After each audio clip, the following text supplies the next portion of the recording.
For Summer Beauty this year, we have together created the most incredible product called an SOS Rescue Cream. And it's specifically formulated to help the skin just cope with the environmental damage. Let's face it, it's very hot. And we are outside now. So our bodies are outside. And so we're going to be in this, our skins are going to be stressed that much more. Well, that's our exciting new product for summer. One of the things that women should always know is to stay out of the sun. And that's really difficult, especially in the summer. So wear a sunscreen if you're outside. Get your color from bronzing products. There's so many beautiful bronzing products today. And at one stage your bronzing products would make you look streaky and yellow. But today the technology is when you put a good bronzer on your body looks bronze and it looks lovely. And that's where we should get our color from, not from the sun. When Elizabeth and I started the company in 1998 or 1999, we really started, we were very naive about everything.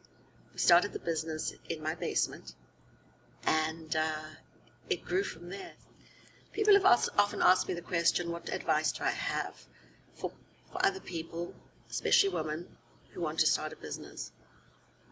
And I really say, when you start a business, make sure you've researched the market.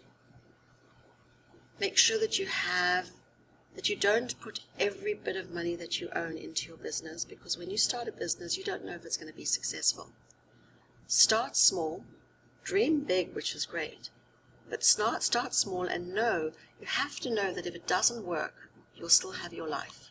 It's not easy being a mother with children and running a business, because you know what, as a mother, you always want to give everything to your children. You want to be there for them. You want to be able to take them to wherever they need to go. When I started the business with Elizabeth, my children were older, not old enough, but older. And what I did is I roped them into the company.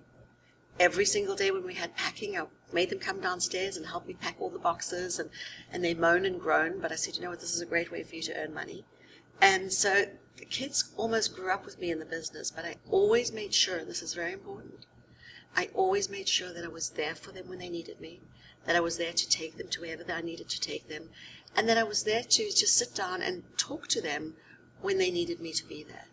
Children are young for such a short time. You blink and then the kids are grown up. Like now I've blinked and my kids have all grown up. But I know, and I'm pleased that I was able to juggle my time then. Not easy, but it's always about priorities. Many people don't know that prior to being with Elizabeth, I was a presentation skills trainer and a voice coach. And I actually wrote a book called Stand Up and Talk to 1,000 People and Enjoy It. And I think "and enjoy it" is really probably the most important part of that title. Because so many people hate giving presentations. And yet, if you know how to do it, and if you know how to manage it, it becomes something that you can do so very, very well. And being a voice coach, I think, was a great way for me to learn how to do presentations, because I learned that your voice is like a musical instrument. It's like playing a piano. All you have to do is to learn how to play it. And if you know how to play it well, your voice will never let you down. The more you do deep breathing exercises, you'll start to find you can manage that first step of your presentation. I turned 60 this year. For my 60th birthday, I decided to do something I've never done before, and that was to hike up a mountain in Peru. So I asked my friend to accompany me. I had no experience, I never exercised, and I've never walked before. And I have to tell you, it was the most thrilling thing I've ever done, because every single day was an accomplishment.